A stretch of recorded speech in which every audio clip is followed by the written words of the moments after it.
Well, good afternoon, First Baptist Church. Welcome to the Monday blog. It's been a while. I've been doing some things, been down in Belize. I wish I would have done these down in Belize, but hindsight's 2020. So let me share my screen. I want to talk about what we left off with the last time we were on here.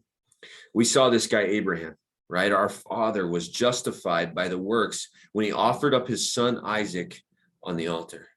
You see that faith was active along with his works, and faith was completed by his works. So the two are working together as we start to move down into James 24.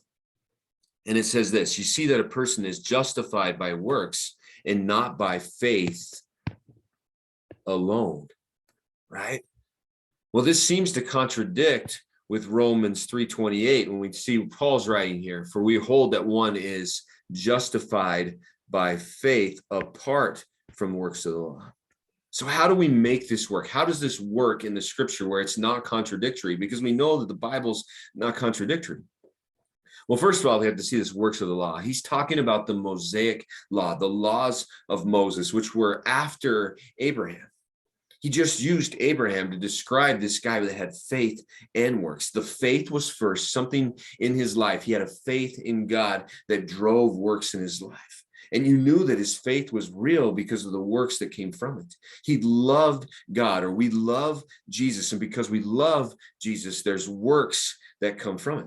In the same way, Rahab, who believed that the Israelites were who they said they were. And she put her life on the line as she housed these messengers and sent them another way. She was not ashamed of it, and she put her life out there for the gospel. And we see her in the lineage of Jesus Christ. She did a work for the Israelites, for God, and you could see her faith in that work. And then it says this in 26, for as the body, apart from the spirit, is dead, you had two things that have to work together. And we get so confused. We want to separate faith and works, but in reality, they work together, but the order needs to be right. The order is what's important, not whether or not they're completely separated.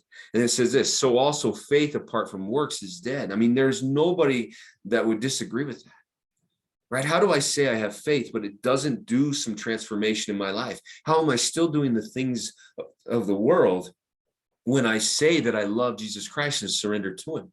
It's not possible, because when I truly love Jesus Christ, it drives something different in me. People that know their relationship with Jesus Christ know that it should drive works. It should drive love that is undeniable.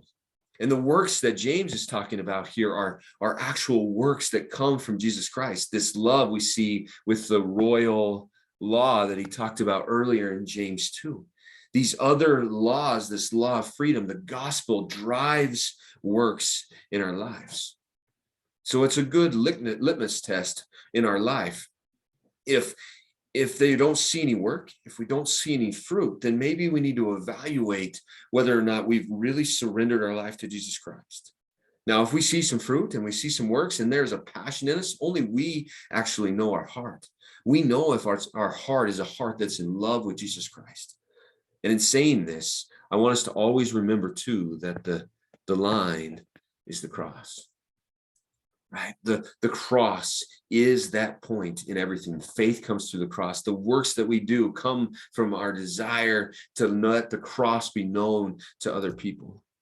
And we must never forget the cross. So as we go into next week and next session, I want us to understand that we can't separate the two, and that our faith should be demonstrated in our works, and that the cross was the reason that we do everything that we do. It's the reason that we surrender and have faith. It's the reason that we do the works, and it's the glory that we give to Jesus Christ. So thank you for tuning in today, and I'll see you guys next week. Have a wonderful day.